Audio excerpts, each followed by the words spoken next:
Bismillahirrahmanirrahim. Nah, langsung aja teman-teman. Step pertama, kita buka dulu web servernya, yaitu XAMPP ya. Nah, bagi teman-teman yang belum menginstal XAMPP-nya, silahkan download dulu dan coba install terlebih dahulu. Teman-teman bisa download XAMPP-nya di sini di avicfriend.org, download dan HTML. Kalian bisa sesuaikan dengan OS, sistem operasi OS komputer kalian masing-masing. Nah, langkah selanjutnya kita buka PHP My Admin-nya di browser kalian masing-masing. Nah, setelah terbuka, kita bikin database-nya terlebih dahulu. Misalnya kita bikin database tentang sekolah aja, sekolah. Nah, kita bikin tabel user misalnya. Kita di tabel user perlu berapa kolom, misalnya kita bikin 3 kolom aja, yaitu kolom username, password, sama name, sama nama. Kita create. Nah, di sini username, ininya tipenya varchar, ininya 45 saja misalnya. Ininya indeksnya primary karena nanti supaya username-nya tidak bisa duplikat gitu teman-teman. Di sini password, di sini varchar juga, di sini isi 32 aja, soalnya nanti akan diisi dengan MD5 gitu teman-teman. Nah, untuk yang ini name, isi juga varchar, kita isi juga 45 misalnya. Setelah itu kita save. Nah, di sini tabelnya udah terbuat teman-teman ya. Nah, langkah selanjutnya kita coba insert satu user terlebih dahulu.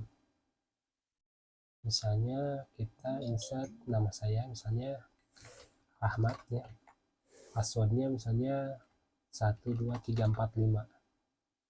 Nah, kita enkripsi dengan MD5. Nah, kalau username-nya dengan Rahmat ya apa ya, misalnya admin saja, dan namanya isi dengan nama saya, misalnya Rahmat Setiawan. Kita go, kita browse. Nah, di sini udah ada satu user, itu username-nya admin, passwordnya udah dienkripsi yang tadi yang 12345, dan namanya itu nama saya Rahmat Setiawan. Nah, langkah selanjutnya kita buka VS Code-nya teman-teman. Kita buka VS Code. Nah, kita akan klik file, open folder, kita ke folder C, local disk C, XAMPP, htdoc, terus kita bikin sebuah folder, misalnya tutorial HTML. Kita select foldernya. Nah, seterusnya kita bikin dulu sebuah file untuk supaya script kita bisa terkoneksi dengan database tersebut teman-teman. Kita beri nama misalnya connection.php. Nah, kita buka dengan tag PHP-nya. Nah, sekarang kita buat koneksinya. Kita akan buat koneksinya dengan fungsi PDO teman-teman. Seperti ini, misalnya kita bikin variabel baru, connection, isi dulu dengan null, terus kita connection, kita try di sini, karena nanti ada error ya. Jadi kalau ada error, bisa errornya itu ditangkap gitu. PDO exception.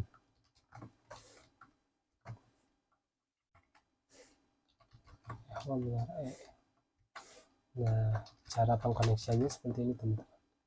New PDO, database apa yang mau ditujunya, karena ini pakai XAMPP ya, berarti database-nya yaitu MySQL. MySQL.2 host sama dengan localhost. Kenapa localhost? karena database-nya itu ada di komputer kita sendiri gitu. Kalau misalnya database-nya ada di server lain di luar gitu, itu hostnya disesuaikan gitu, sesuaikan dengan IP hostnya masing-masing gitu. Localhost dengan IP 127.0.0.3 ini untuk informasi sama ya teman-teman ya. Jadi kadang lihat ada 127 atau pakai localhost itu sama aja gitu. Biar lebih memudahkan kita pakai localhost aja. Localhost titik koma dbname. Nah dbname sesuai yang tadi teman-teman. Tadi tuh dbname-nya tuh sekolah. Nah ini username. Nah default di phpMyAdmin biasanya ada user root. Jadi kita pakai user itu aja. Root. Terus passwordnya ini dikosongkan karena default password di phpMyAdmin buat root juga itu kosong teman-teman. Kita titik koma.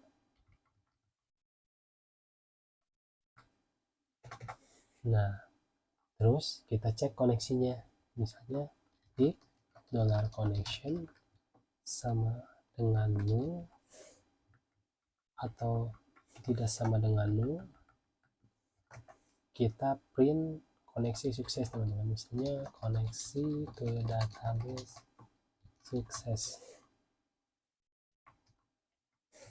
Jika koneksinya gagal, kita echo misalnya koneksi ke database gagal. Nah ini ada yang error. Nah setelah itu kita coba akses dari browser teman-teman, apakah script ini berjalan dengan semestinya atau tidak.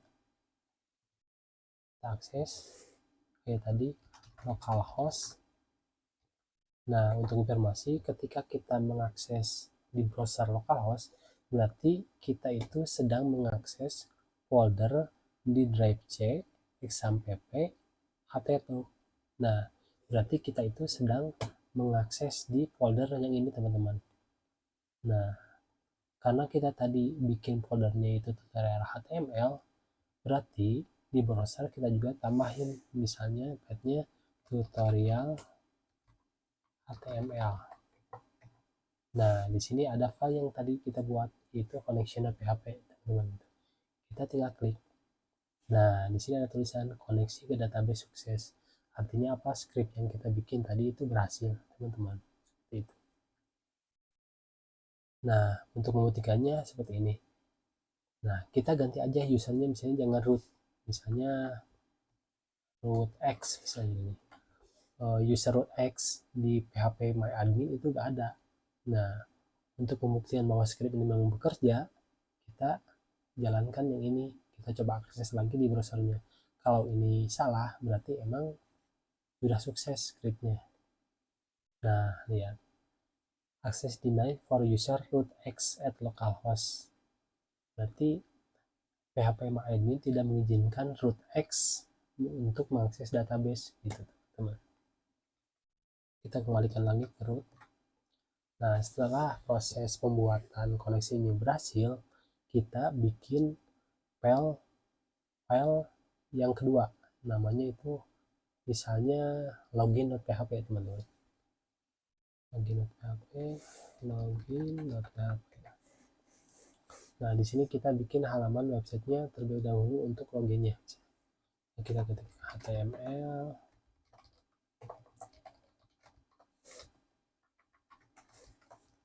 and kita bikin yang sederhana teman-teman, supaya kita tahu konsep dari gimana form itu berjalan, form itu dieksekusi gitu teman. Sini halaman login.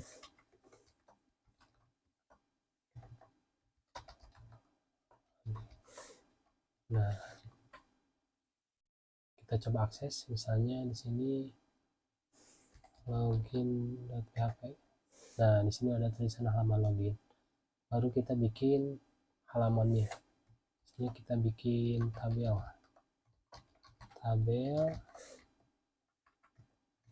kita bikin baris tabelnya dengan TR ya. Kita bikin kolom tabelnya dengan TD. Kolom yang pertama kita isi dengan label dari inputnya, misalnya username. Kolom kedua kita isi dengan inputnya, misalnya input tipe teks name sama dengan username. Created. Nah, seperti ini. Kita kembali. Nah, ini udah muncul. Kita tambahkan yang password. Kita copy, kita paste password. Nah, kita bikin baris satu lagi untuk tombol loginnya teman-teman. TD. Nah, TD-nya kita satu aja yang di sini ya. Kita tambahin misalnya di sini closespan. Jadi fungsi closespan ini jadi untuk menjadikan baris itu gimana ya jelasinnya? Atau kita samain aja, misalnya ini dua kolom aja sama, tapi kolom yang pertamanya dikosongin aja, misalnya kosongin ini tipenya submit, name-nya submit, value-nya misalnya login. Nah, kita tes. Nah, ini udah tampil teman-teman. Nah, langkah selanjutnya gimana caranya supaya kita bisa ngecek user dan password yang input itu sesuai dengan yang di database gitu teman-teman. Nah, caranya seperti ini. Kita modifikasi sedikit di scriptnya. Kita bikin form.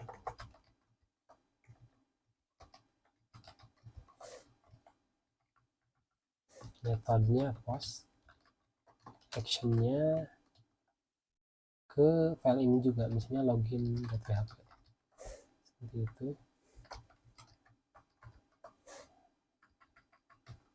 Nah, kita pindahkan semua script yang ini sini.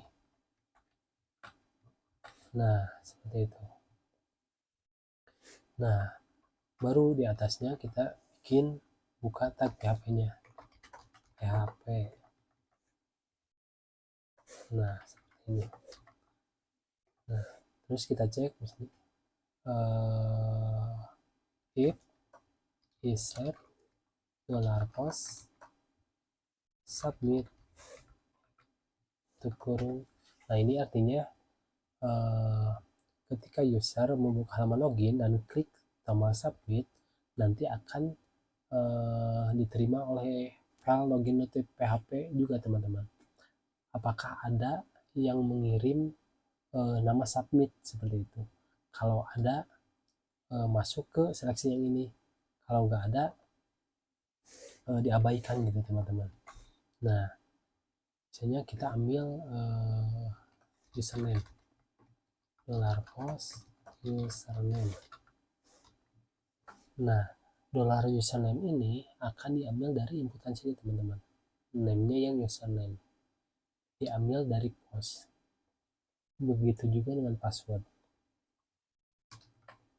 Kita password.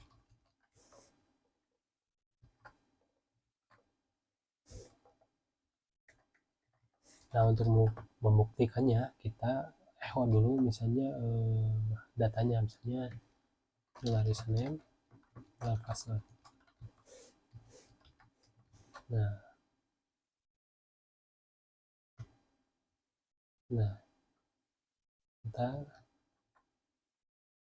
nah ini tidak tampil apa-apa kan?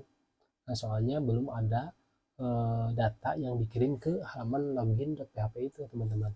Nah, kalau kita misalnya masukkan di sini Ahmad misalnya 1 2 3 4 5.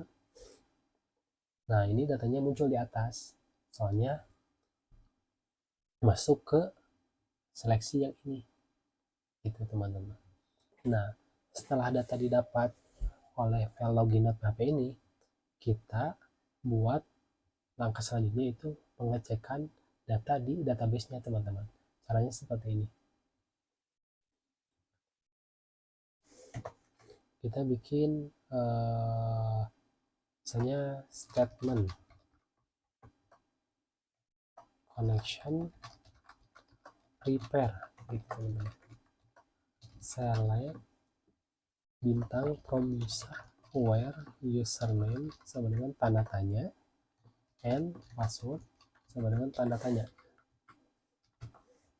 Kita statement lagi, bin value 1 dengan username,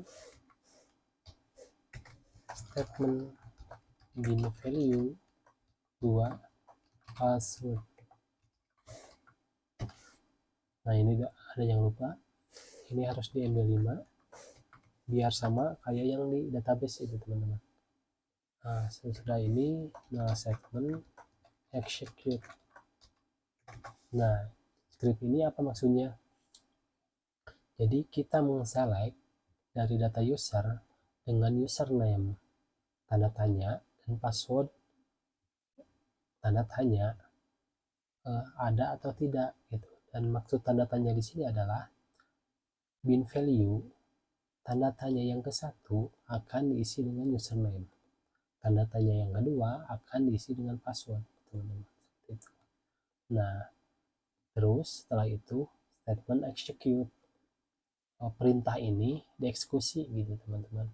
Nah, untuk pengecekan usernya ada atau tidak, kita pakai fungsi namanya statement count. Nah, seperti ini, teman-teman. Jika nanti usernya ada, ini akan mereturn angka 1. Kalau kosong, berarti usernya itu tidak ada, teman-teman. Kita coba.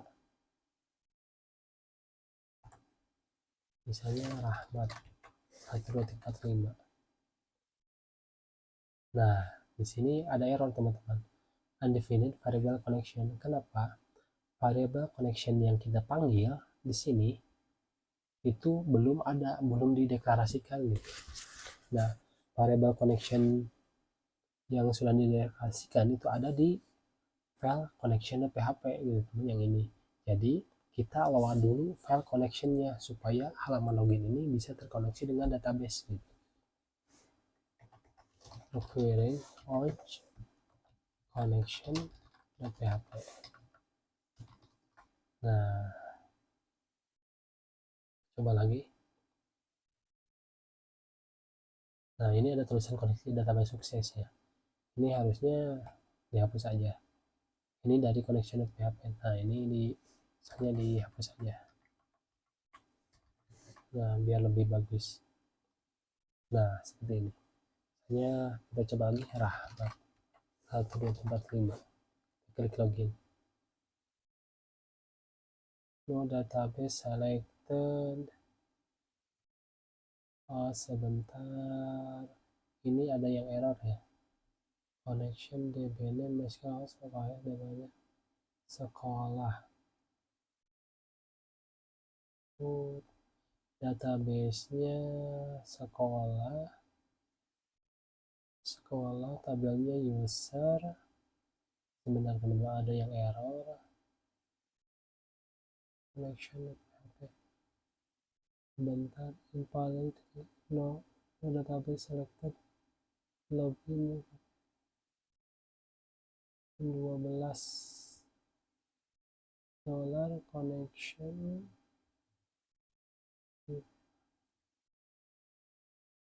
bentar, connection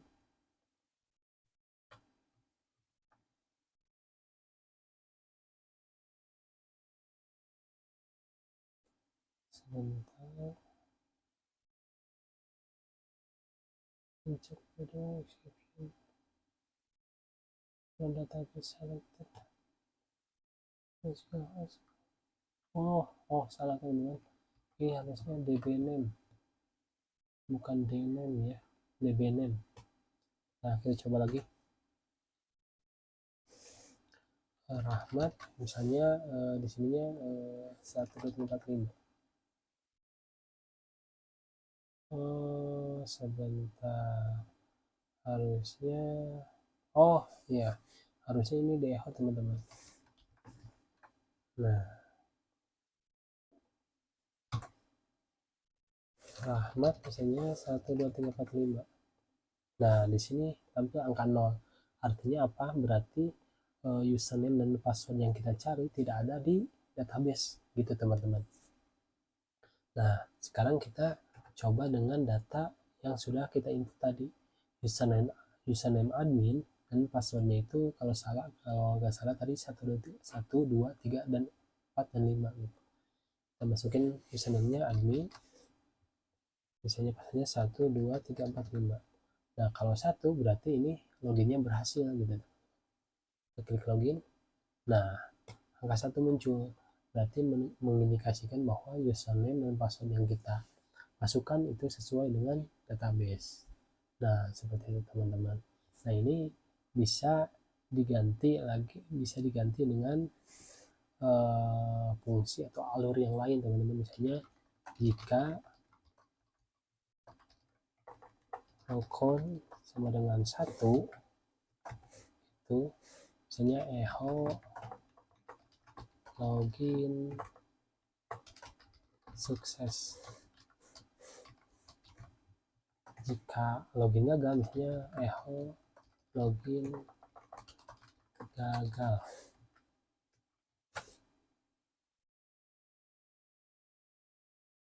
Nah, seperti itu teman. Login sukses, login gagal. Kita coba yang gagal. Nah, login gagal. Nah, mungkin untuk saat ini seperti itu teman-teman. Nah, untuk video yang selanjutnya kita nanti akan bikin sebuah halaman home-nya. Jadi nanti ketika sukses dari login, kita akan alihkan halamannya ke halaman home gitu. Nah, nanti di halaman home itu ada tombol logout, sama kita nanti akan bikin tombol halaman register di awal gitu, supaya user baru bisa mendaftar langsung di web browsernya, di websitenya gitu teman-teman. Nah, paling video untuk kali ini cukup sampai di sini. Terima kasih sudah menonton. Wassalamualaikum warahmatullahi wabarakatuh.